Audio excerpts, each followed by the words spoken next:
Yeah. It's the Tim Anderson Podcast. I'm Tim. Welcome back to it.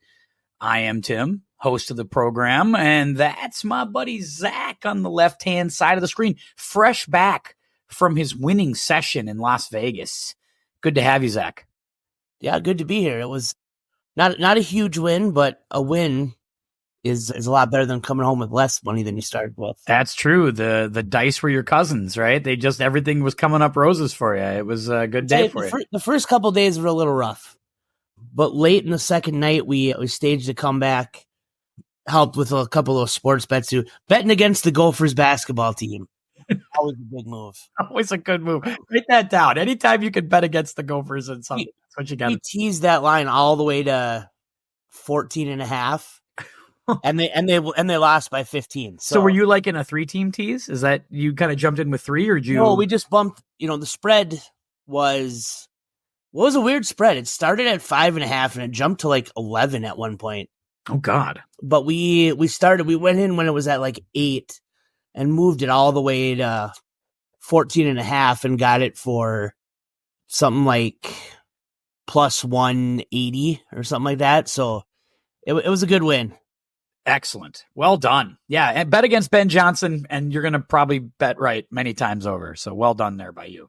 And on the other side, wearing the TJ Hawkinson jersey because he looks like TJ Hawkinson, it's Ryan Nelson Kane. Hello, Ryno.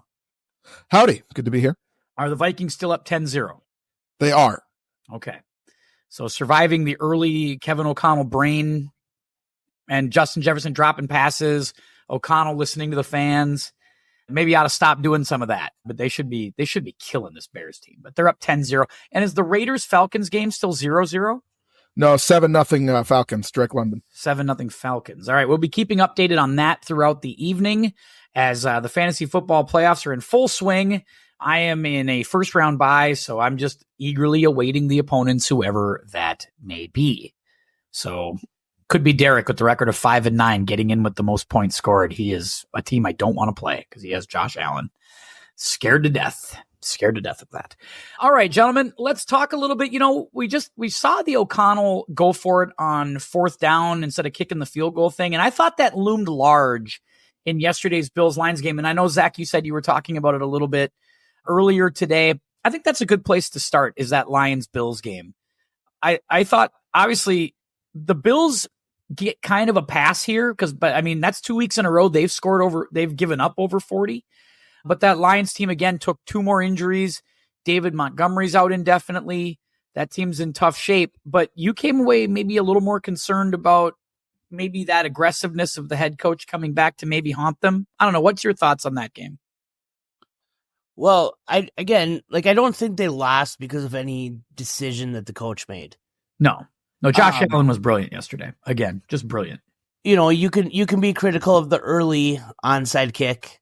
Yeah. And especially since it's not right, there's no surprise element to it anymore.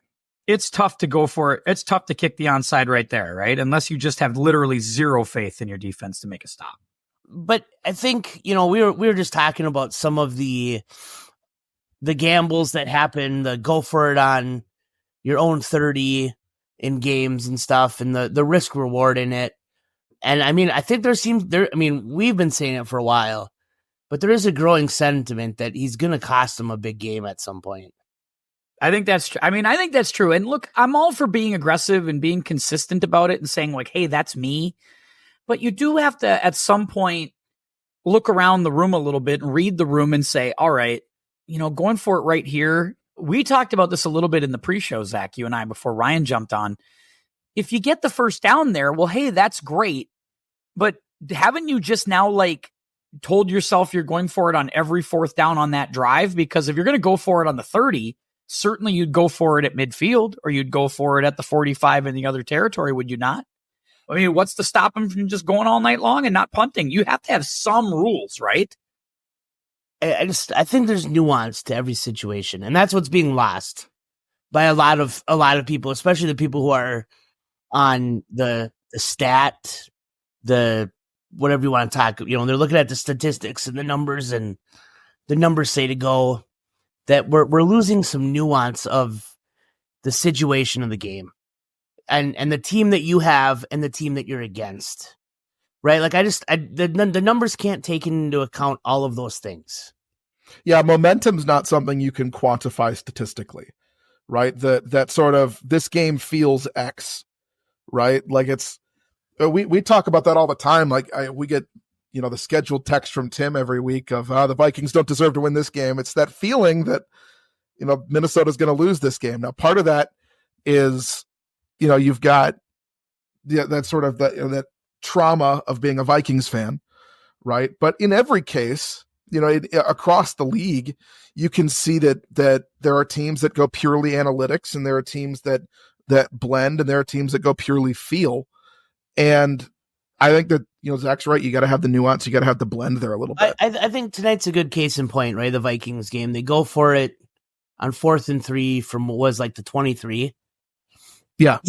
Instead of kicking the field goal, making it 13-0. And it's like, it just feels like what's the only way that the Bears have a shot in this game? And it's like they go for it, they don't get it. Now it's still only 10-0 right now. And it's one of those things where it's like, well, you feel like you've dominated the game, but you really don't have the points to show for it. Yeah, and I just want as many points as possible. That's me. In the first half, I'm Tony Dungy on that. I'm old school. Tony Dungy just always says, I just want points every time in the first half. I'll think about it in the second half. But in the first half, I just want to accumulate as many points as I possibly can. Doesn't matter how I get it. And I kind of subscribe to that theory. Like, I still do. I don't know I know the analytics say other things, but give me the points there all day long. I think that it makes sense if you look at it from one perspective of they may be considering possessions, not points. Where a field goal that you think about, you approach it the same way that you would approach a 2-point conversion, right? That field goal is only going to it's going to keep it a 2-possession game, right? And if the idea is that you want to push to see if you can make it a 3-possession game because you think your defense can hold, to me, if that's the idea, it makes sense. But I don't know if that's the thought or not. But the problem is the situation they're in now, right? They're looking at a field goal at the end of the half, and now if they kick this field goal here, right? There's 30 seconds left, but if they kick one, now it's still only 13-0, right? So where if they had kicked the one earlier, now it would be 3 possessions. And I think, like Tim and I were talking, it's like the problem is like it's 10-0. You don't take those points. Then they get called for roughing the kicker. And it's like if the Bears go down the field and even just kick a field goal, all of a sudden it's a 1-score game again. And you've given a little life to a team that shouldn't have any, right? I mean, that's the whole point is like, how do you get this? This team wants to go away. Like this Bears team wants to go away. So give them every reason to go away. That's my thought. And if you get up 16-0, 23-0, they'll go away. But if it's 10-3, then they're kind of like, maybe we should hang around and try to win this thing and be spoilers. But I don't know. That's just a thought. I know, Ryno, you're pretty tough on Detroit sometimes. So obviously yesterday's game had to reveal something to you as far as not just the coach, but the injuries defensively. I know you talked about that last week with me, that they were losing guys, and it looks like they're going to lose more guys at the end of this week. And can this team take on more water and survive on the defensive front? I mean, I don't know how. You think about the offenses that they're going to have to play in the playoffs, right? I mean, obviously within their division, you've got Green Bay and Minnesota, who are two very good offenses. Green Bay looked really good last night too. Philadelphia, who it has been just on another level offensively.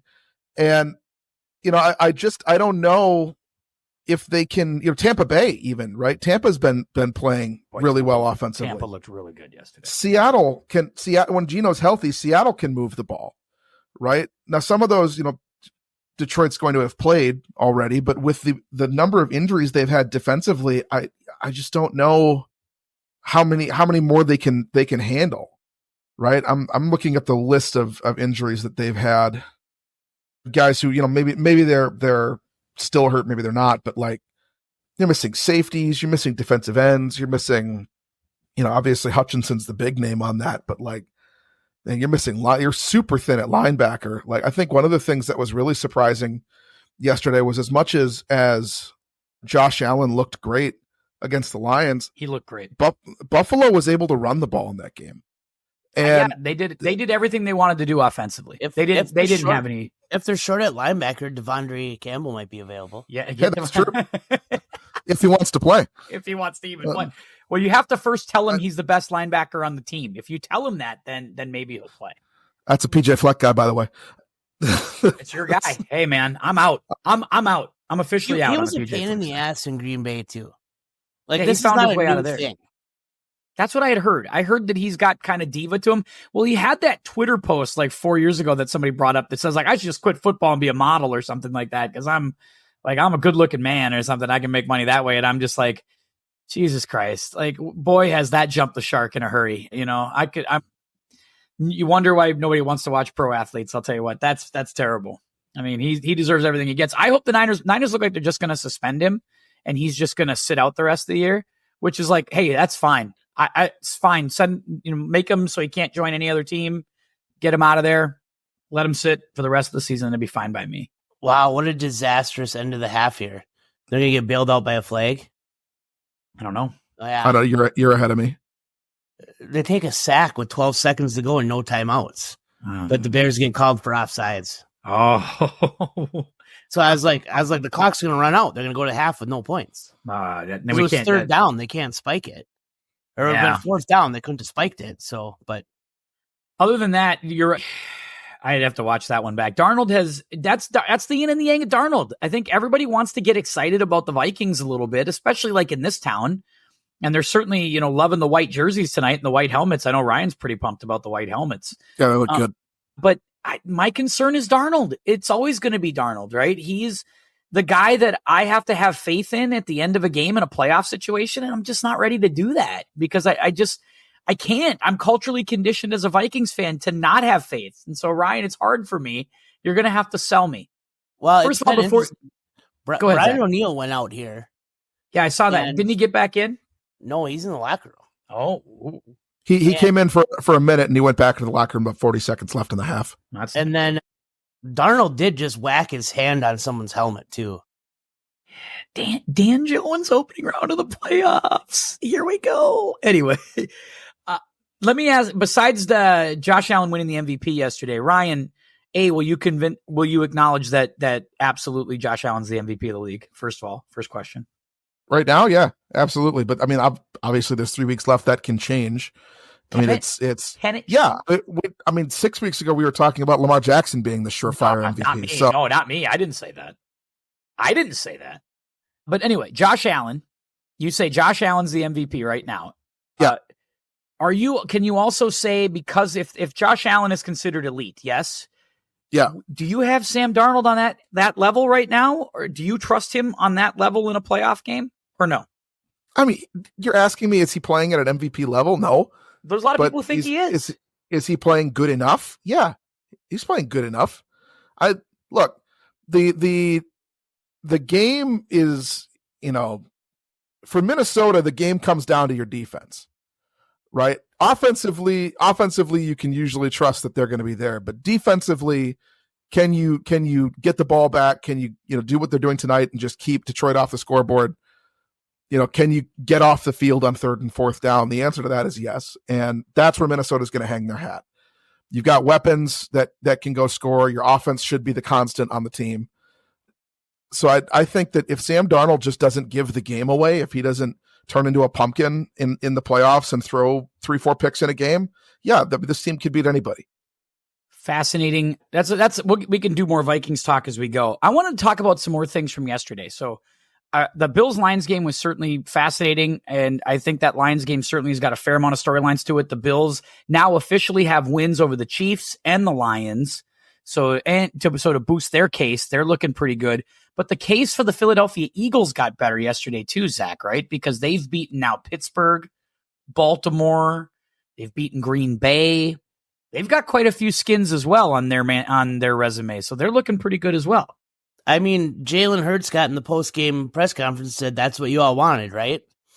And the answer would be yes. That's exactly what we all wanted. You to play a really good football game and throw it. And to do it while Nick Sirianni shuts the hell up. Like those, that's exactly what we were after. I did get in a little verbal deal with his D-line coach, didn't he? I think Did he really? I didn't see it. I didn't see that. Yeah. Yeah, that was like a thing. Like they were chirping at each other. They're like this weird married couple in Philadelphia, but it's working. Whatever they're doing is working though right now, because they can't seem to lose, and they're just physically beating up teams. That was an impressive win yesterday. The answer is just hand it to Saquon Barkley, and everything comes off of that. Well, I can't dispute that. That seems he was out for a bit last night, wasn't he? A little bit, yeah. Toward the end of the third quarter, I believe he came out for a couple of series. But I mean, even still, like the ability for them to, like, their offensive line has just gotten so much better as the season's gone on. They're able to maul teams, and I think you could put Tim's mom back there, and she could run for 150 yards at this point. Well, let's not get carried away. My mother, I don't think, could run for 150 yards, like, period, much less behind a line in a football game. I just think, talking just a straight ahead jog, could you do 150 yards? And I don't think she could do that. So there's breaks in there. Yeah, we'll throw her a glass of water on the way, halfway there and back. We'll see how she does. Yeah, I don't expect Saquon Barkley to run 150 yards straight. There's only 100 yards on a football field. That's a fair point. Yeah, Saquon has played well, and Philadelphia now, like, I've been I don't want to say that I've been lukewarm on them. Like, I don't want to say that I've been holding, because I've kept them at about 4 in my power rankings for like the last 5 weeks.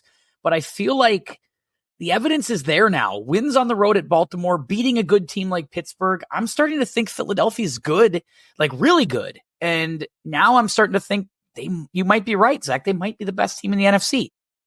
I mean, or at least you claim that they could be the best team in the NFC yesterday. Yeah, I think that here's the thing. We talked about this. I'm like, good teams don't give up half 100, Tim. You're right. And you can problem is Bills have done that now damn near 2 weeks in a row. That's the problem too. But the Bills only gave up 42. They didn't give up. Well, what'd they give up to the Rams though? Didn't they give up like 45 to the Rams the week before? Yeah, it might have been. Here's the thing.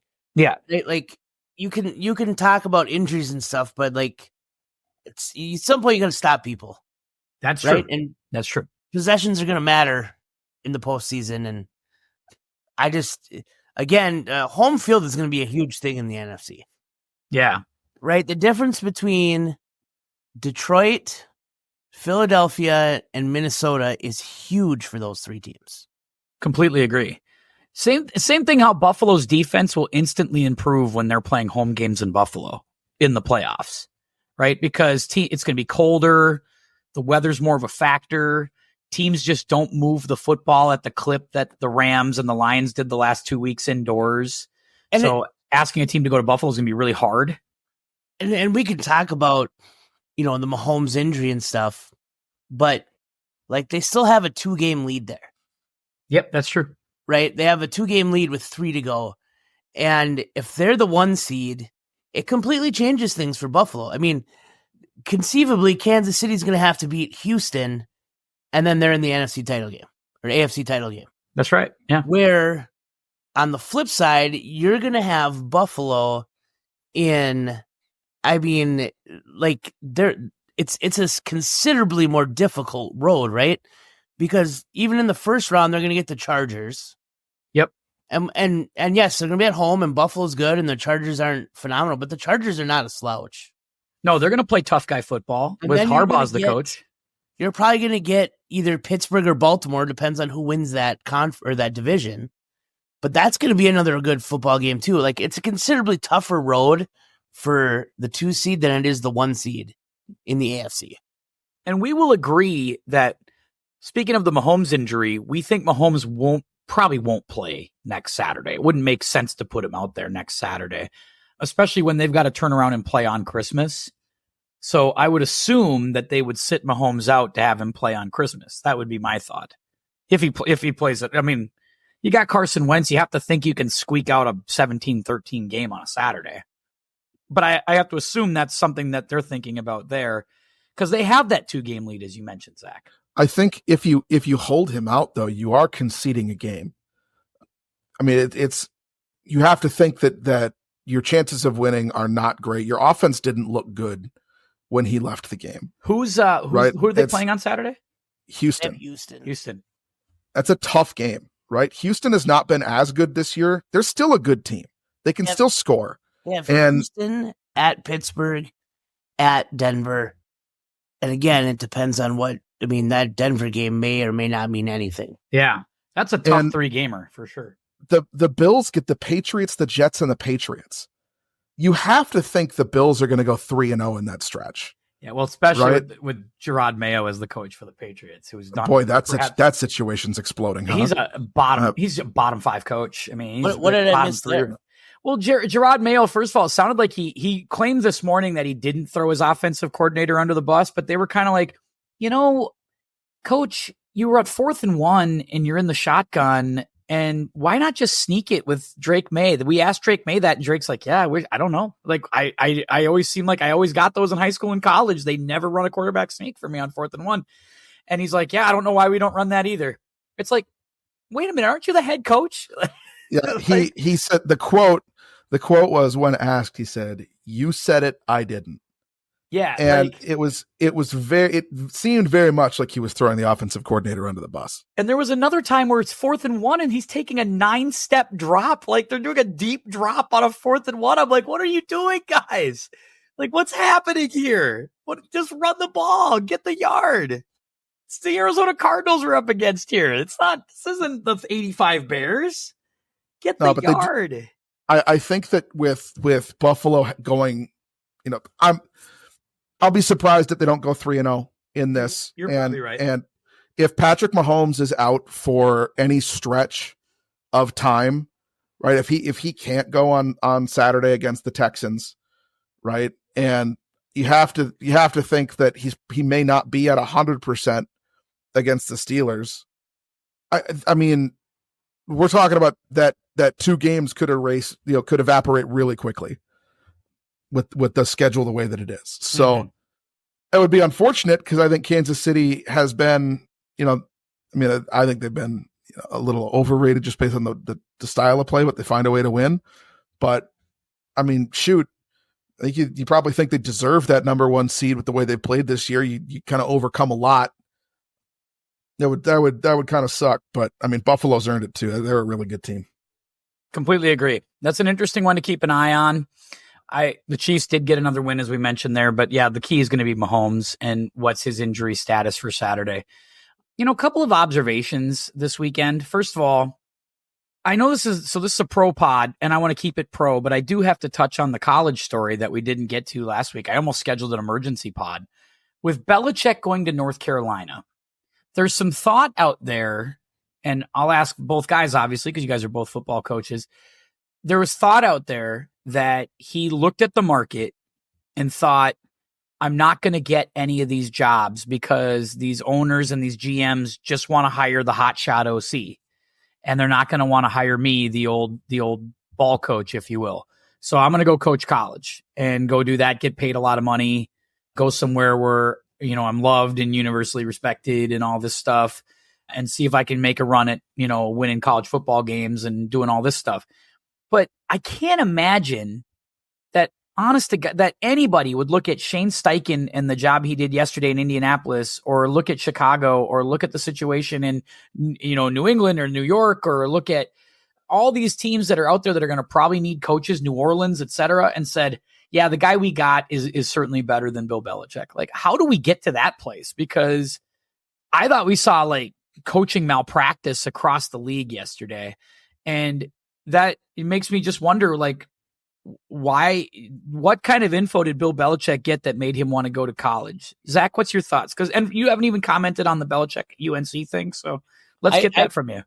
I do think you're correct in that he looked at what was out there and decided he wasn't going to get those spots that he wanted. And he it's in his blood, right? Right. He said as much. He likes to coach, and that's it. And that's what he does. So I like the move for North Carolina. I did too. Big swing, take it. What the hell you got to lose? Nothing. I know there's some people out there that don't like it and they want to play kids aren't going to want to play for them and that kind of whatever. I don't buy that too either, by the way. I also go, who are they going to get that was better? Yeah. North Carolina, right? You going to hire PJ Fleck? And so they're going to have a shot with him for a couple years and see how it goes. Could I interest them in in a coach with an excellent winning percentage. We're not doing this. No, we're not doing. No, Ryan Day is not leaving. So stop it. Stop it. But I mean, and everybody was like, well, how excited is Bill Belichick going to be to coach the Duke's Mayo Bowl or coach the Pop-Tarts Bowl or whatever? And I'm like, I don't think it matters. Like, I'm starting to think they could play 7-on-7 in a parking lot and Belichick would be all about it. Like, for him, it's just football. Like, he wants to coach football games and it doesn't matter where the game is. Like, I'm starting to get that vibe. He doesn't have to be, right? He's in the ACC. Like, he could get in even without winning the division, right? Or winning the whole thing if he's only got a loss or two. Like, yeah, he could stumble his way into that. Yeah, if he goes 10-2 in the transfer portal, he gets a good team, he gets some guys next year. If they go 10-2, he's in the college football playoff. I mean, I know you made the PJ joke, but like, who would you take as an in-game decision maker? Yeah, this is not close. It's not close, right? I mean, and we talk about how interested is he going to be in recruiting too? Like, I mean, this is the kind of guy, like, how much did Saban really need to recruit? You know what I mean? Like, Coach Nick Saban steps into your living room and says, "I want you to come play for the University of Alabama Crimson Tide." That carries weight. When the greatest professional coach of all time walks into the kid's living room, looks his dad in the eye, looks the kid in his eye, and says, "I want you to come play for the University of North Carolina. I want you to be a Tar Heel. Come learn with me." Right? Whether it's through the transfer portal or freshmen getting recruited, those kids are going to say, "Yeah, this guy knows. I can learn a lot from this guy." Right? How many guys are going to be willing to sit in that system? They're going to be willing to wait in that system. And yeah, there might be some guys that transfer out for better opportunities, but this is what you're going to have to do to talk about retaining talent at the collegiate level. Is you're going to have a staff of coaches that tell guys good things happen when you wait and be able to prove it. And Belichick is one of the few guys that can probably say that from day one. And he's going to round up all of his gang, right, Zach? Like, and Ryan, he already got, it sounds like he's got Patricia. Would you be shocked if Josh McDaniels is the OC there in a couple of weeks? Like, if he gets named that. They've already named Michael Lombardi as sort of the GM of football, similar to what Stanford did with Andrew Luck. That coaching staff against 90% of coaching staffs out there right now, right? 100% you would. I mean, I think if there's 136 FBS programs, if you take, I mean, that is arguably one of the most accomplished professional coaching staffs in any level of football, including the pros. And I just, there's so many frauds and hucksters out there that have put together coaching staffs and programs in college football that this is the new way forward. Right. This is what college football is going to look like in the next 5 years. Yeah. Right. It's essentially going to be a shared NFL and college football pool where big schools, these Power 5 schools, are going to hire GMs to handle NIL transfer and recruiting. And the coaches are just going to be there to coach football. It seems to me that, and Belichick talked about this, I think, on McAfee, that, you know, if he was ever going to run a college football program, he would want it to be like an NFL pipeline situation where he was going to try to like give them all the NFL tools and run NFL stuff and get kids ready for the draft and treat it like that. Like, kind of like the way like Kentucky was trying to use the one and done for basketball, or Duke was trying to do that. Just get all the guys here. If they're here 1 year, great, or whatever, but we're going to go and win and get them ready for the NBA. And that's what it looks like he's going to do at North Carolina. But it does lower the pool in the NFL, though, doesn't it? I mean, that's why I bring this back to that. So, like, you take Belichick out of the pool, you take all of these other assistants he's going to take with him out of the assistant pool, and now it feels like the coaching tree, the pool out. Now you might be inclined to hang on to a guy. Like, the word on the street is that McCarthy's probably going to stay in Dallas, and I understand why, because who's out there that you want? Like, who's out there that you could go get besides Mike Vrabel? I think the underrated side of this, though, is the number of coaches you're allowed to have on the sideline is limited in the NFL. I don't believe that's limited in college. That you can have more coaches on staff, which means that for the short term, you're going to see the pool dwindle, but long term, this is going to be more opportunities for more guys to learn how to coach at a professional level. So I think that, you know, it is it is good for the growth of the game long term that this happens. And look, we've been trending toward college football being essentially minor league NFL for a long time, right? And this is just another evolution in that scenario where, it's just going to become a more professional league. There are, like, you heard James Franklin talking about that today, that we kind of need somebody in charge. There's people saying we need a commissioner of college football who is unbiased and not tied to the money and can help make decisions to keep the game good. I'm available. Yeah. I'm telling you, man, for a nominal fee, you'll be glad to do it. Each week, I'll do it for half of whatever they hire the guy to do it for. I'm telling you, man, like, the more I look at the scheduling system I set up, the more I believe in it. I'm here for it. Every time I look at it, I'm like, this gets better and better. We're going to do a college football pod. I think we're going to try to do one. We got to do one over the holiday break here. We'll get together for it. I don't care if it's an afternoon pod. We got to do this because I want to hear you break this down for everybody. I talk about coaches, but I want to hear you talk about this in a little more detail as well, this scheduling system, because it is going to need that, Ryan. You're absolutely right. You're going to need like a czar to level the NIL playing field a little bit, to create portal rules that make sense. Like, you can't have what Marshall did, where the coach leaves and 37 players enter the portal that day, and you have 33 scholarship players. Yeah. Part of this is why is the transfer portal open? Because those guys are going to school try or semester 2. Yeah, that's why those guys are all getting enrolled and going to school in January. So that's why the portal is when it is. So then you got to move this season up or get those guys some kind of academic deferment if they're in the playoff. Like, that you should not have Penn State's backup quarterback being forced to leave the program while the team is still playing. He's not forced to. He made the decision to. Let's be clear about that. Yeah. He's made the decision to leave. He could stay. Yeah, there's no law that says he can't stay, right? I had somebody play more than a year at one school. And I just think, like, that's where I'm a little bit weary about this. Like, I just don't love, that's where the portal stuff is really dirty to me. I feel bad for a team like Marshall who, had a season, earned a bowl. That university was going to get some money. And it was like, well, now there's no money because all the players left. So good times. They got totally used in that situation. But hey, it is what it is. That's the system.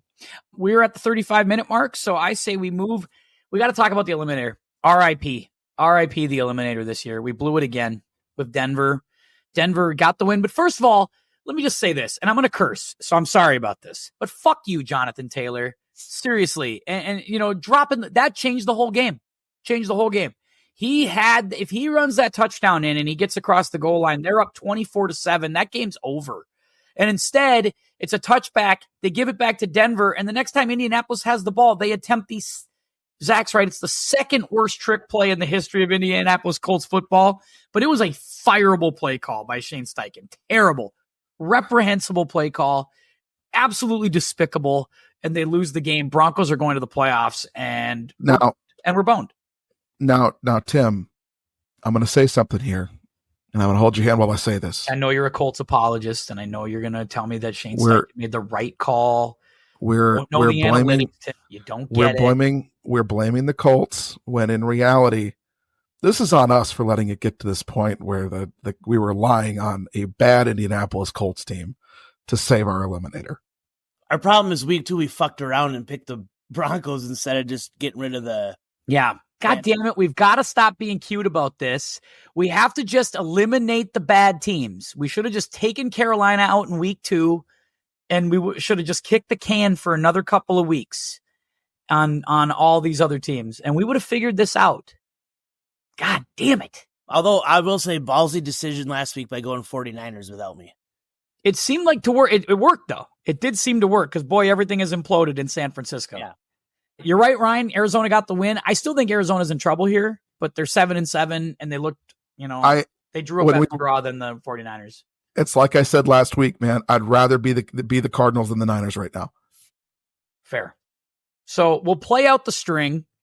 and we'll see if something weird happens. But I think Denver's pretty safe because they've now moved ahead of the Chargers with that big beatdown that Tampa Bay put on the Chargers, which was really impressive stuff from Baker Mayfield and company. But just to play out the string, who do we want to eliminate this week? Just to add to the list so that we can get close and just see I don't what even happens. know who's left on our list. Have we done Miami and Cincinnati? Miami and Cincinnati are Cincinnati's off the list. They're on our list. Miami is not. Miami, Arizona, they are not. I think Miami's the call then. Miami, Yeah, I think you're right. I think Miami's got to be the call.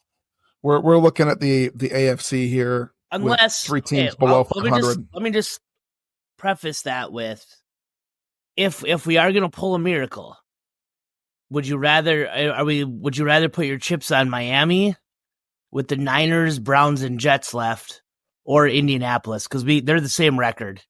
Indy's got a shitty schedule. They have Tennessee, New York, and the Jags. They could win out to get to 9-8. We probably got to go with Miami. Miami, probably. Yeah, Tua. I'm just gonna say this: maybe hot take. Tua's not the guy.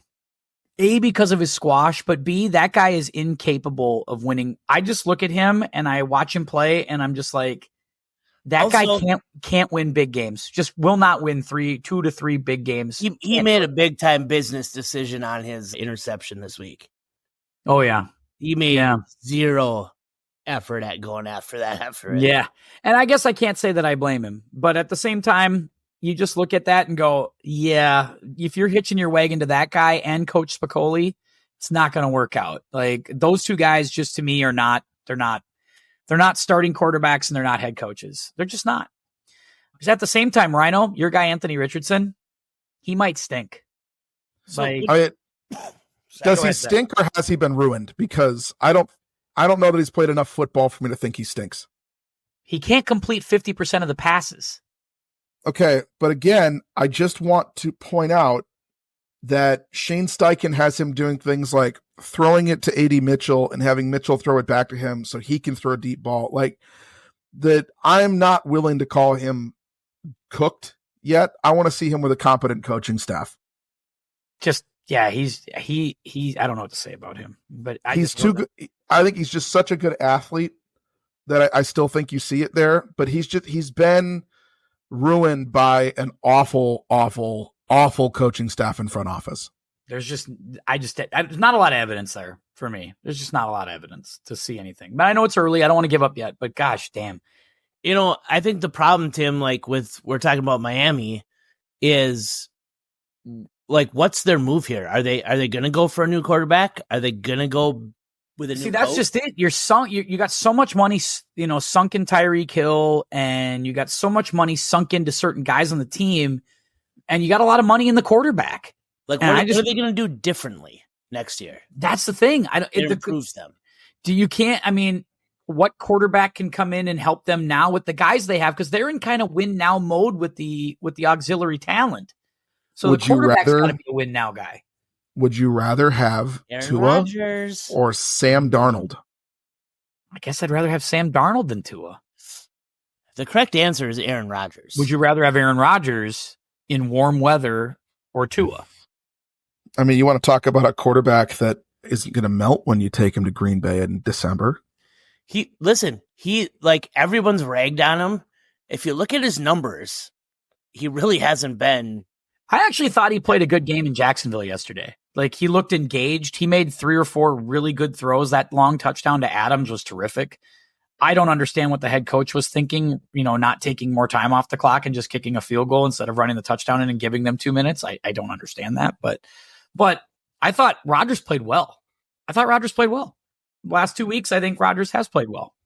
So, I mean, everyone likes to rag on him and stuff, but like, you think the Jets, though, would cut him or release him and let him go in the division and sign with Miami? I think they have to, right? They're not gonna pick up his giant contract after this year. Do you think? It's a good question. I don't know. Because they're not in. I don't think they're in win now mode. The Jets are not in win now mode anymore. No, that ship is sailed. You have to rebuild that. He's thrown for 3,255 yards, 23 touchdowns, and 8 interceptions. The problem is you have Adams, though, too, still. And Adams has a lot of money in him, so you can't just cut Adams, can you? You just gave up that capital to get Adams. Right. You can't No, they can take someone else, and right. They'd be better off drafting a quarterback. Yeah. And being like, here's some tools. No, Devontae's not going to want that. Devontae's going to want to. Well, Devontae. I also don't know, like, yeah, you can say we have this offensive talent. Like, you've got Garrett Wilson, you've got Devontae Adams, you've got Breece Hall and the running backs. I think you've got a halfway decent offensive line. But the problem that I run into thinking about this is what quarterback is going to want to sign and play for them after this. Right? Certainly not Sam Darnold. That's what you got to draft one. You have to draft one. But who? But again, look, Shedeur Sanders. I'm looking at this draft class. I don't see it with this class. This is not a good quarterback class. Shedeur's going to get the hype, right? Have to be, though. They don't have to spend a first round pick on it. They can get some guy in the third round to do it for a year or two while they figure shit out. Mm. And is there a guy that'll probably get cut that you can maybe plug in if nothing else? Like if your third round guy isn't ready, like if not a Darnold, but maybe a Justin Fields or a Gardner Minshew type or Jimmy Garoppolo type who can come in and just kind of like keep the wheels on it for a year. I don't know, but yeah, Rodgers to Miami makes some sense for them. I wonder, we can always start that steam right here on the podcast anyway. Like I'm good with that if we want to do that. Write that down right here, right now. Ryan, you got this? Here it is. Rodgers to Miami. We're going to go with it right here. All right. Put it in. Put it in the books right now. Let's eliminate Miami. Coach Spicoli, we'll see if you figure it out there, tough guy. Anyway, anybody want to apologize? I don't have any apologies this week, actually. I feel pretty good about it. I want to apologize to one group here. Okay. I want to offer an apology just of sympathy to anybody who bet the over for David Montgomery's rushing yards this year. The over under, no, I'm serious. The over under was 775 and a half yards. David Montgomery, after tearing his MCL yesterday out for the season, finishes with 775 yards. He is a half yard under for the season. So truly, that's a bad beat. I feel bad for you all. Vegas always knows. Yeah, I was gonna say, is Conspiracy Ryan coming in for anything on that one? No. I understand. Like there's no way to predict a torn MCL. It's too bad. I also want to apologize. I know we're not doing college, but I want to apologize to the Indiana Hoosiers for the amount of overlooked that you're going to be this week. Just remember, it's nothing personal that all of those snooty assholes that live in Indiana next to you that have been Notre Dame fans their entire lives, they're also annoying. And you guys deserve it. Go beat Notre Dame. Amen. Go Kurt Signetti. I'm going to cheer for that guy. All right, let's do power rankings. It should move a little bit. We saw some interesting stuff in the power rankings this week. We'll see what everybody's 5 looks like. Ryan, who's your 5th? My number 5 team is the Green Bay Packers. Just another dominant offensive performance. The defense cleaned some stuff up. A lot of reason to be happy if you're a Packers fan this week. Well, that was a good half. Yeah. The second half, they didn't do a whole lot, but they didn't have to. Yeah, that's when we go back to like perspective and like changing situations. Like Green Bay doesn't have to go for it at midfield at all in any of the game yesterday. Up 17 against a backup quarterback. And Sam Howell, clearly it's the same stuff with him. Like he was just instinctually, there's just no natural instincts in the pocket. How many times does that guy just fold up like an accordion when he gets in the pocket? I don't know how many times he just gets it collapses around him and he has no idea what to do. It doesn't help that offensive line is truly atrocious. And Geno Smith doing a lot to avoid sacks throughout the season has kept them alive more than he's hurt them. that offensive line is going to get Sam Howell killed if he has to start for any significant amount of time. I blame it completely on those neon jerseys. I blame it completely on those. Those are just the worst. They'd be, if you were in charge, they'd be wearing the throwbacks every game. 100%. There is no way in hell I would let them. If I owned the Seattle Seahawks and they brought me those jerseys and they say, Mr. Anderson, what do you think of that? I'd be like, I want all of those burned. How much of my money did that go to that? Oh, X amount. Okay, all of you are fired. Like, give me the throwbacks, please. We did the worst uniforms, whatever it was, the one year. Yeah. And you voted for those, and I voted for their other home uniforms, the Scuba Steve ones. Oh yeah, those aren't great. Yeah, those are not great too. Those are not great either. We have agreed. Just bring back the old ones. The blue with the gray helmet, the silver helmet, that's it. That's all you gotta do. Let's do that. That looks great. Change nothing. Zach, what do you got at 5? I've got the Vikings at 5. I do too. I have not ranked them in a long time, but I will rank them now just to appease Ty. Ty's very upset. You do not want to anger Ty on this. He doesn't believe you respect them. He wants you to stand up and apologize. Be very clear. I do not respect them at all, and would have zero worry about them winning the Super Bowl right now. He just feels like you should be consistent. Like you feel like the Vikings never pass your test, but the Packers always do, and he doesn't understand that. So he wants fairness. He demands fairness from you in this podcast. I haven't ranked the Packers all year. I think if you go back, I've maybe had them in the rankings one time. Yeah, it's true. I have not ranked them this year at all. So that does not hold water here.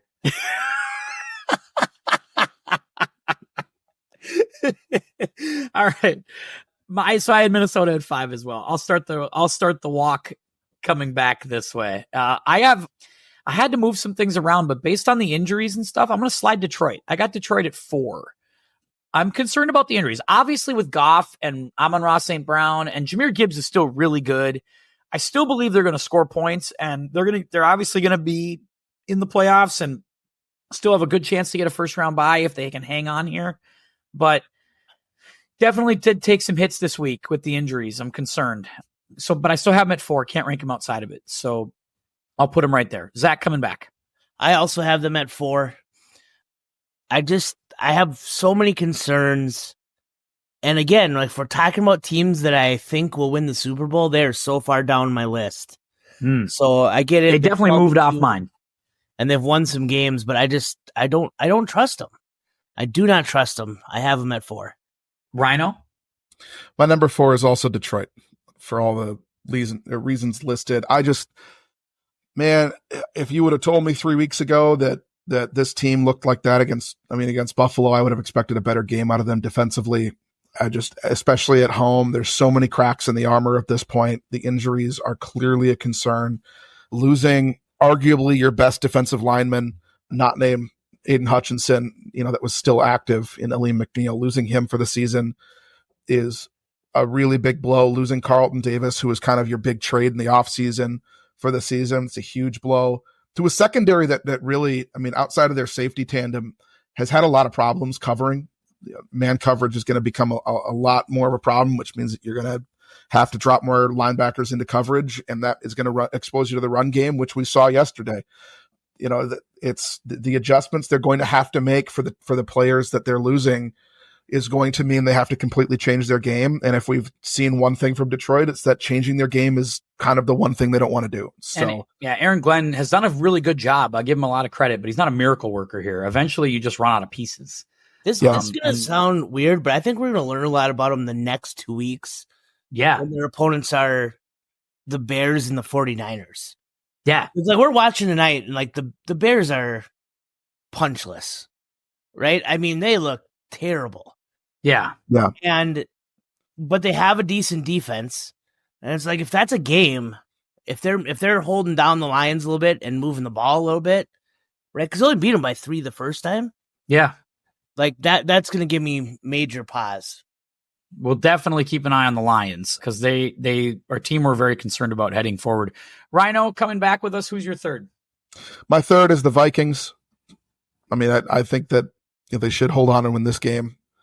But, even before tonight, huge offensive performance last week against Atlanta. a team that isn't perfect, but they find ways to win games, and they don't have the same kind of injury concerns coming into this game that a Detroit does, or that you see with Kansas City right now with Patrick Mahomes. That they've largely been spared that outside of losing their left tackle for the season. So I'll keep Minnesota at 3. Again tonight? No, not yet. But I mean, I do want to point out, based on Ryan's list, that means either Kansas City, Buffalo, or Philly is out of Ryan's top 5. Just want to point that out. You could probably guess who it is, but I'm just pointing. I could probably guess who it is too. I think I already know who it is, but I just wanted to throw that out there. Zach, coming back, you're 3. Sorry, I got to pull up here. My third team right now is Philadelphia. Yeah, I think they're the class of the NFC right now. Yeah, I agree with you. They're my 3 as well. The playoffs in the NFC are going to be a lot of fun. I agree, because you're going to end up with 2 really good wild card teams. Yeah, who wants to play Tampa Bay in round 1? Like, that's going to be that's going to be a great game, whoever that is. If that's Minnesota, Tampa Bay in the first round, that's awesome. And the other one right now is the Rams, probably. The Rams are leading their division. So you're going to have a lot of good games, I think. Exciting stuff. But I give it credit to Philadelphia. Like, their defense is playing really well right now. It's true. Right? And that's, I think, the biggest difference, right? I know the Lions are scoring points, but would you trust them to score points on the Philly defense in Philly? That's a good question. These next 3 weeks are huge for the NFC.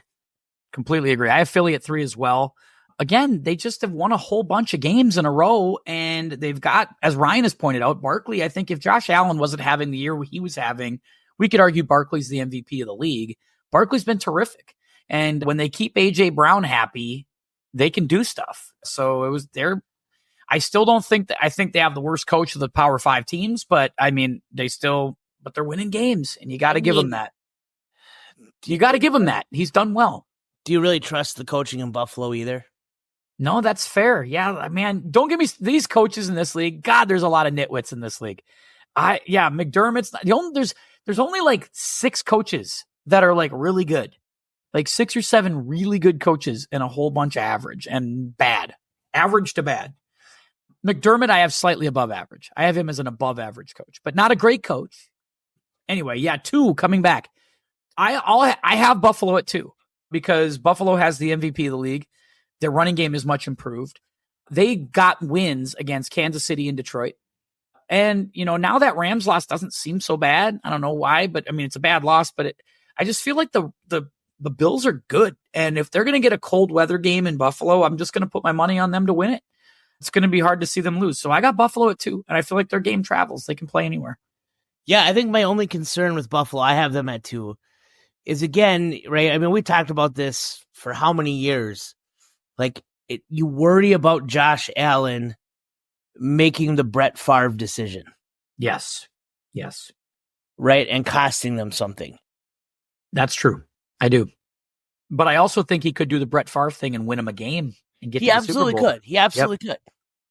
And I think Buffalo's willing to live and die with that. And rightfully so. He's the whole team. He's the one-man gang. Yeah. I'm not saying that it's like, it's just one of those things that, you could. Yeah. Like, if it happens, it's not like we're going to be shocked. Yeah. If he has to go to Kansas City and late in the fourth quarter, they need a score, would you be shocked if he throws a pick 6 in a moment where you need it? No, you wouldn't be. You're right. 100%. Ryan, who's your 2? My 2 is Philadelphia. Best team in the NFC right now. If you look, we talk about the nuance of the game, and you just get the feeling that the momentum right now is in Philly's favor. They can run, they can throw, they're playing good defense. I mean, I don't know what more you say. I think that the most surprising thing right now for me has been how good Nakobe Dean has been on their defense. I mean, I knew he would be good in the pros, but he's an undersized linebacker. He has been unbelievable. I mean, he's been their fire starter on defense. He just speeding around the field. He's super good. So that's perfect. That's their 2. 2 is Philadelphia. So 1 is Buffalo. 1 is Buffalo. You fucking coward. Like, I texted you guys hammered in Vegas. All they fucking do is win. All they fucking do is win in Kansas City. And you can't put them in your top 5. Ryan has not respected Kansas City all year long, in fairness to him. I have, but Ryan clearly has not. I will continue to not respect Kansas City. Look, if the quarterback's hurt, the quarterback's hurt, right? I have them at 6 right now, pending that. I think I would put them above Green Bay if I know that he's not injured, but I don't know if he's going to play. He's going to play. He does this every year. He does have an ankle injury around this time every year. Yeah. Every December, he limps off the field. It builds the drama. Like, right? I want to go back and find my text message to you guys. I was hammered in Vegas. I do remember it. I remember all they do is win. Said, all they fucking do is win. You better rank them appropriately while I'm not there. And you don't think 6 is appropriate considering the other teams that are out there right now? No. Okay. No. They're 13-1. I mean, 13-1 is hard to argue. I have them. I'm assuming then Zach, you and I have them at 1. Yes, I have them at 1. Yes, I have them at 1 as well. And here's the only reason why, Ryan. The biggest reason why. Before you go into this, how funny would it have been if you ask him, Zach, I assume that you're 1, and his answer would have been no. How funny would that have been? Just for the sake of the bit. That would have been great. No, hell no. Here's the thing. I have them at 1. You're right. Is it pretty all the time? No, it's not. Do they have the weapons? No, I don't think they do. But I think they've just got the best fucking coach in the league who actually knows how to game plan, who knows how to adjust, and who's not going to do double reverse backward passes in the middle of games. And his guys aren't going to drop the ball at the end zone goal line like other teams do. He's not going to go for it because the fans tell him to go for it on 4th down. He's not going to do that. Like, he's a real football coach. Like, he's really good at coaching, and he is going to find a way. It's like, okay, we don't got 35 points, so we just need to win the game 21-17. And he's going to do it because that's what they've done all year. And the reason why you can't bet against them is because they've got the pedigree. They've won the Super Bowls. They've won the big games. You can't bet against them until further notice. This is unrelated, but can we point out the fact that the Chicago Bears had the ball on the 1-yard line 1st and goal and ended up kicking a field goal from like the 7 or 8? They scored a touchdown. They got called for a guy not checking in. They ran a tackle at tight end. It's truly clown show shit. And then they got called for a hold that I thought was pretty weak from the top view, but crazy stuff. Now the Vikes got to go get a score, put that one away. Go get that one done. So Ryan, Zach, you have Kansas City too. Anything you want to add to my Kansas City rant, or do you have anything else? I'm trying to find my text, but I can't. Well, you sent a number of drunk texts while you were mid craps there doing your best Nathan Detroit impression. Just luck be a lady tonight. Actually, Sky Masterson's the guy throwing luck be a lady in that song. So I just thought, do you sing a song while you throw the dice, by the way? No, actually, I don't mind not being the guy throwing them. Okay. With some of my betting strategies, but I won like a crazy amount. It was weird. Okay, so there's this little Asian guy, and he was throwing the dice, but there was another guy that was making his bets. Oh, interesting. You can do that? Well, it wasn't your traditional table. It was a full-size table, but you didn't bet with chips, you bet with like the computer. Oh. So I think they were cool with it, but he put some weird spin. He'd stack the dice and throw them in a spin and whatever. Like, I think some of the dice setting stuff is kind of funny, but man, that guy threw 9s for days. And so I just kept pressing my 9, and that was the big late night comeback that night. Everyone was up in bed. And I was downstairs, threw on a pair of shorts and a t-shirt, my Ultimate Warrior t-shirt. Love it. Yep. By the way, we have, in case you haven't noticed, we have moved from the football pod into Dad Talk, and we opened Dad Talk with getting Zach's review of Las Vegas. I know you like to go to Vegas every year, Zach. So what was this trip like for you, and everything you hoped it would be? Yeah, it was good. We stayed at Harrah's this time. Okay, I've never been. So Caitlin has a goal to stay at every casino on the strip. Even the bad ones? Well, like you got Luxor out of the way already? Well, Luxor, I think Luxor gets a bad rap.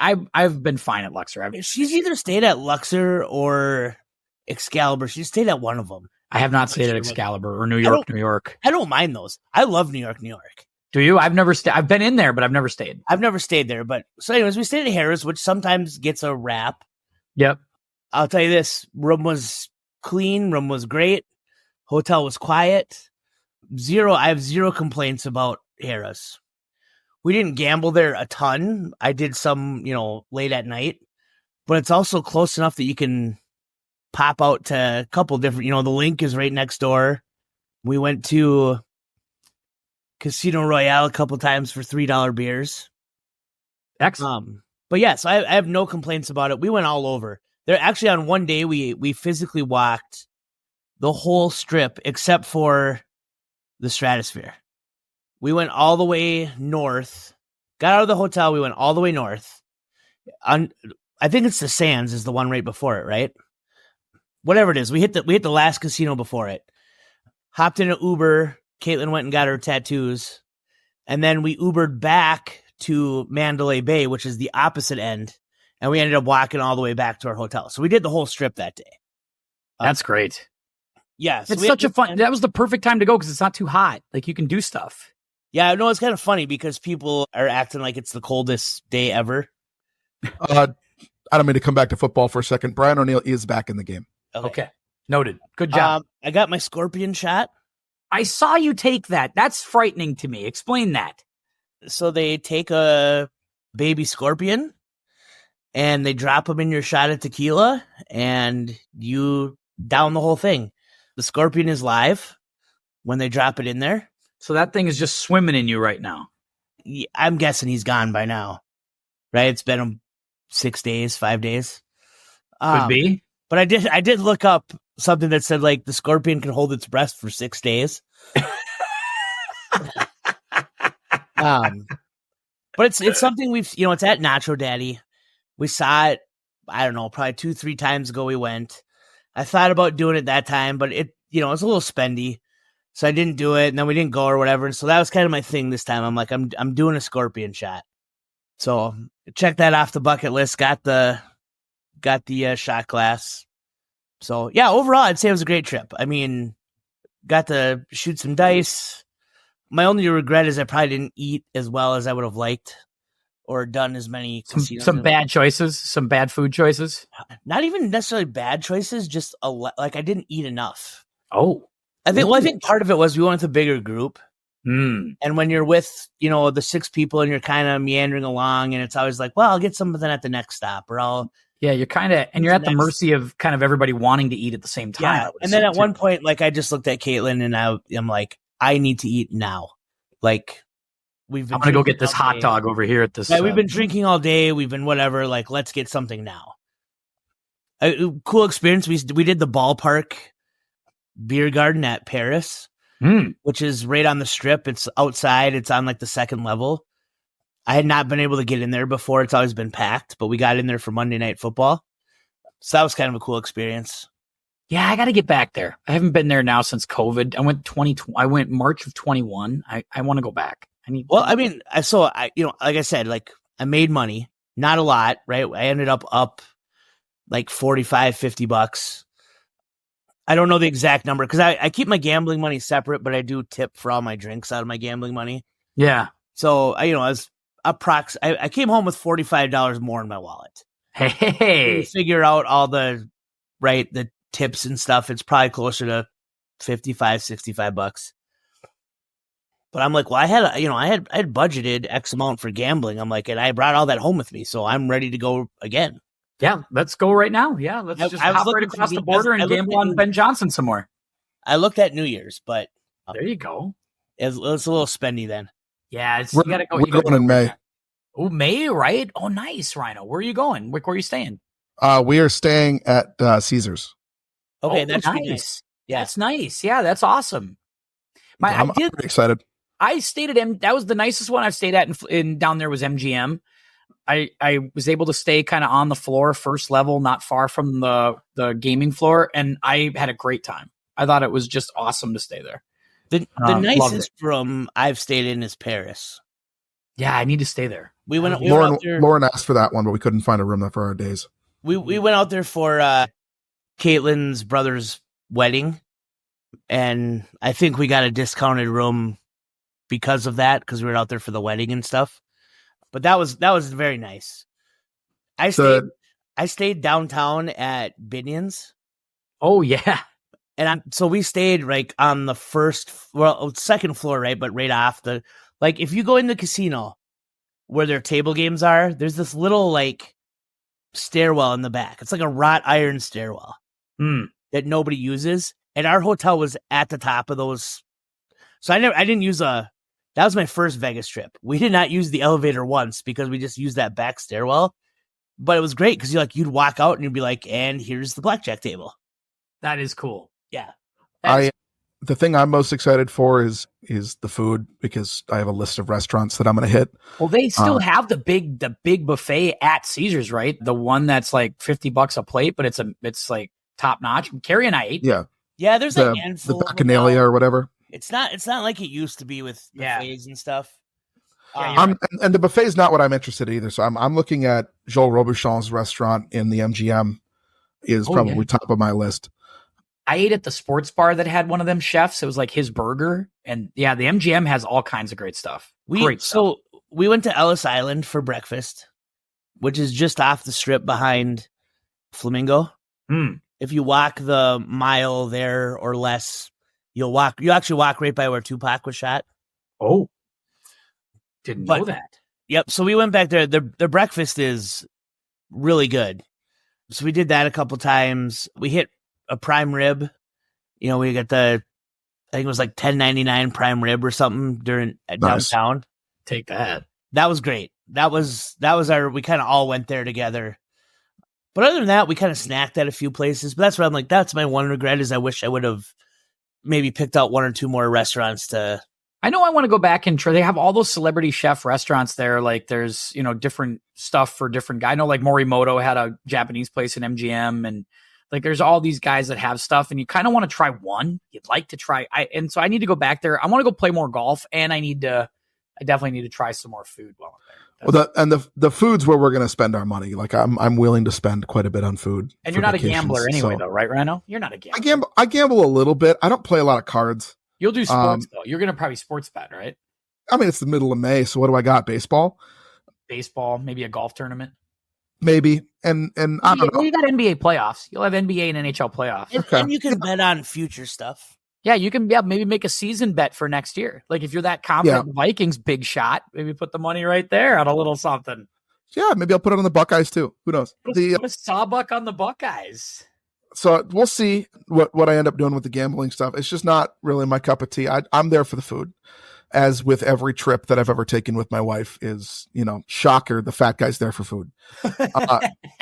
It's the plane's going to touch down, and I've got a big sign around my neck that says "Fatty's here for food." Yeah, the Uber Eats picks you up instead of Uber. Is that kind of how we're going to do? That's right. I'm going to have Pablo there with the sign for Uber Eats. He's just going to have my name on it with a bag of Wendy's waiting for you as well. That'll be really nice. That's right. Yeah, what a sweetheart. Just totally thinking of you. Yeah, so he'll get a nice fat tip from me. Lauren and I went to a nice restaurant this weekend, so I've got food on the mind. It was probably nice to get away from the kiddos for a couple days too, right, Zach? Yeah. I mean, we still woke up super early because we're up every day here by 6 a.m. Yes. Right. If not, I mean, today we were up at 5:30 because the boys are up and awake. Right. So that, if you do the math, like that's 4:00 Vegas time. So there were a couple times I was up at like 4:30 in the morning. You were ready to go. Yeah. Yeah. I'm like, I'm going down. I know Ryan's got another dad talk thing, but yeah, I was setting it up. I wanted to make sure you got yours in before I gave Ryan the floor. My last thing, and this could maybe be a rant for another time, but like, so we get back here, it's cold as hell. It is, and it's like I go to fill up my gas tank, and this has become a pet peeve of mine. Right? You scan the card, and it's like, do you have a loyalty card? No. Yeah. Do you want a car wash? No. No. Are you sure you don't want a car wash? Positive. Oh my God. Like it's 8,000 fucking questions. Do you want a receipt? It's like, just start pumping the gas. Yes. Like they should read the temperature gauge outside and be like, okay, no questions today. This is just about survival. Is this totally, do we need to do this before we do the gas, or this is something that we could do instead of the idiotic, gas station television thing that we have on the screen? That's what I'm God, saying. yeah. Like if you absolutely need to ask me if I want a receipt and all those things, like you can do it as the gas is pumping. Correct. Like just start the fucking gas. Oh my God. That was like my old man moment. I've stayed in there. It's like I got the hat, I've got the choppers on, but like, yeah. Yeah, they need a Anyway. temperature. They need a temperature reader to be like, all right, it's too cold to ask questions today. Today it's just about pumping gas. We Let's don't need go. questions anyway. No, we certainly don't. It doesn't move me to go and do that. So I would rather they just move along. How about this? If I want a fucking car wash, I'll tell you. Yeah. Yeah. When I want the car wash, I will say so. I will demand it myself. I promise. And you know what? If I'm going to get a car wash, I'm going to Perfect 10. I'm not going to fucking Speedway. I'll be honest with you. I'll go to Quick Trip for mine. I do like Quick Trip's car wash. I'll go there. But I won't go to Speedway. I If get I'm gonna the- go to This thing Speedway, called the rain. yeah. Well, I'm going to go somewhere that they'll clean out the inside of my car too. You got to get Right. the undercarriage, Zach. The undercarriage, as my dad always tells me, you got to get the undercarriage. I don't think he's talking about cars. Damn it, right. That'll be the next advice you have with the son during dad talk. Son, Yeah. when you shower, got to get the under. Man. Oh my God, Ryno, the floor is yours. We have not yet, prior to this dad talk, had a day where I had to put my son immediately in the bath as he woke up. But we did on Friday. We sure did on Friday. At some point in the night, I don't know when, he's taken to getting up quietly because he knows he can get away with stuff if he doesn't make noise. And he gets up very quietly, and we don't hear him on the monitor. And at some point, he takes his pants off, diaper too. So he is just Winnie the Poohing it around his bedroom, right? So in his Spider-Man pajama shirt. You've Winnie the Pooh for me forever. How dare you? Do you prefer that or Donald ducking? Because it's the same thing. Just shirt on, bare ass, and he did what little boys who are not toilet trained do, and pissed all over his bed, but also pooped and slept in it. So when I went to get him in the morning, thinking, you know what, he's in his bed. The pants are, just nice casually off screen there. So I can't see them on the monitor, but he looks like he's just waking up. I walk in there. I'm greeted with the foulest stench. It was like a World War II scene in there. It was like Saving Private Ryan. I'll tell you, after we got I put him in the bath immediately, and I woke Lauren up and I said, "Hey, I need you to give him a bath so I can clean his bedroom." Why? What happened?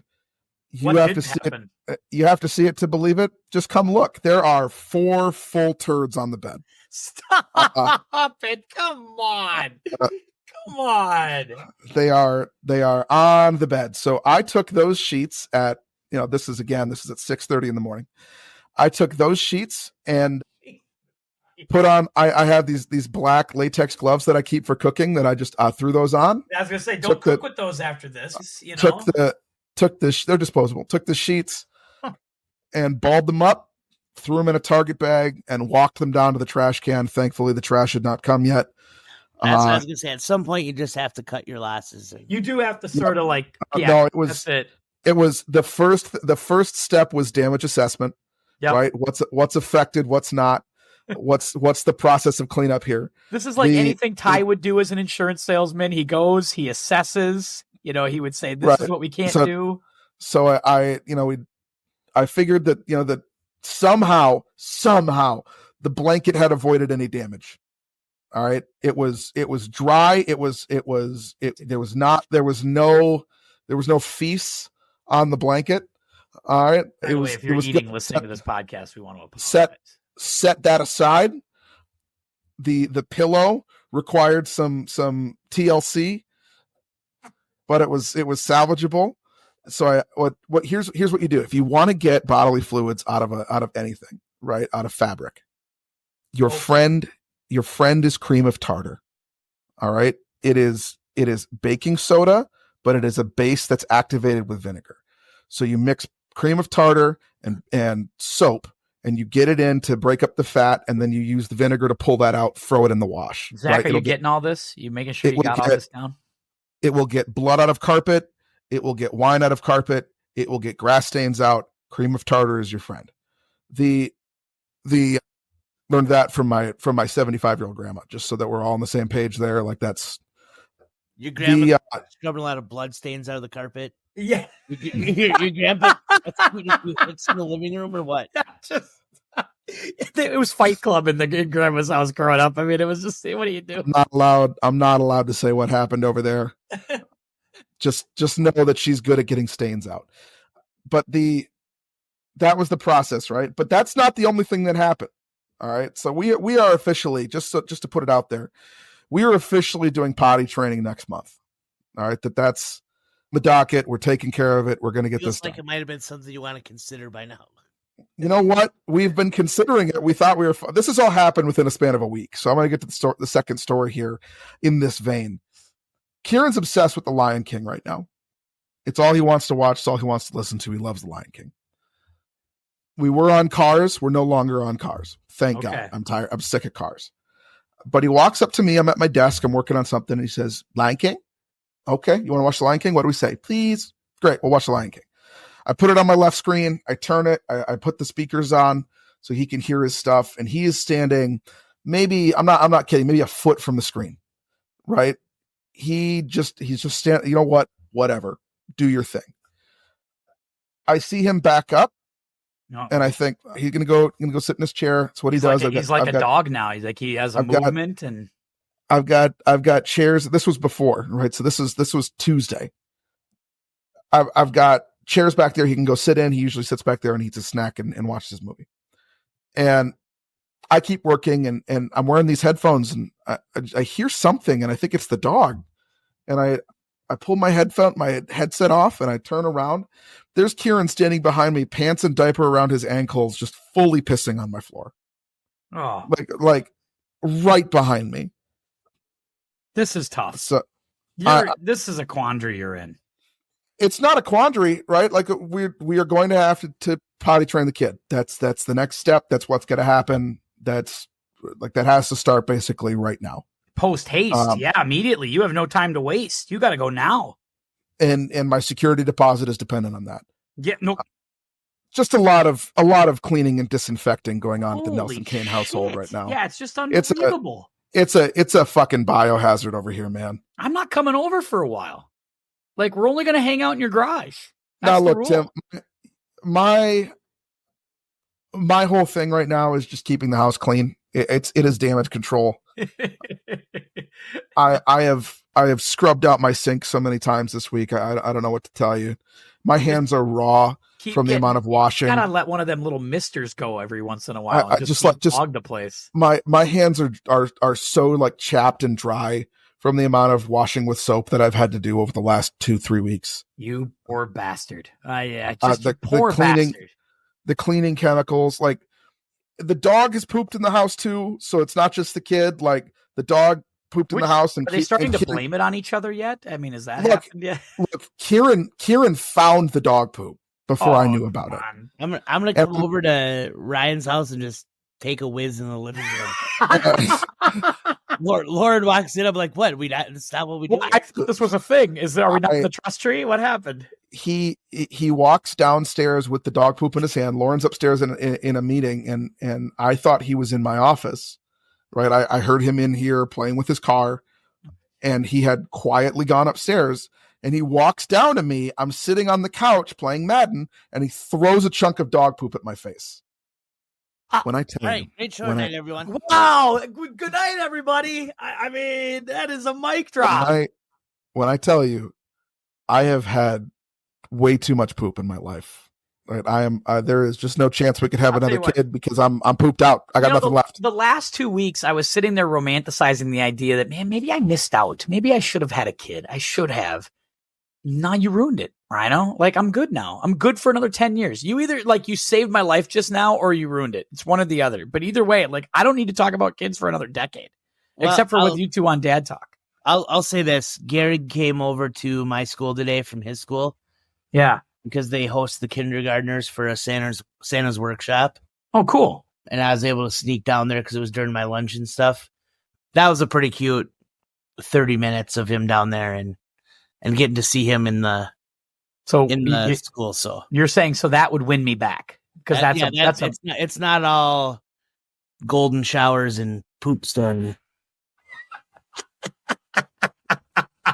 That might be the title of the podcast tonight, folks. The NFL recap. It's not all golden showers.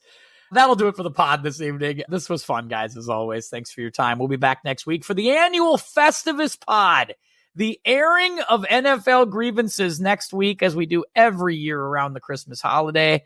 Cannot wait to gather around the old pole and have a conversation about grievances and maybe even a feat of strength. Maybe Ryan's next dad talk will be a feat of strength. All the different things he's had to clean up right in front of the holiday could be the next great story. We'll see. Gentlemen, I hope you have a great week, and we'll chat soon, no doubt about it. And if you want to hear any of our podcasts, obviously you can go to timpodcast.podbean.com, or you can subscribe to us anywhere that you get your podcasts and leave a comment, like, subscribe, and tell a friend. We would appreciate it. Until next time, for Zach, for Ryan, this is Tim saying keep your head up, and we'll see you.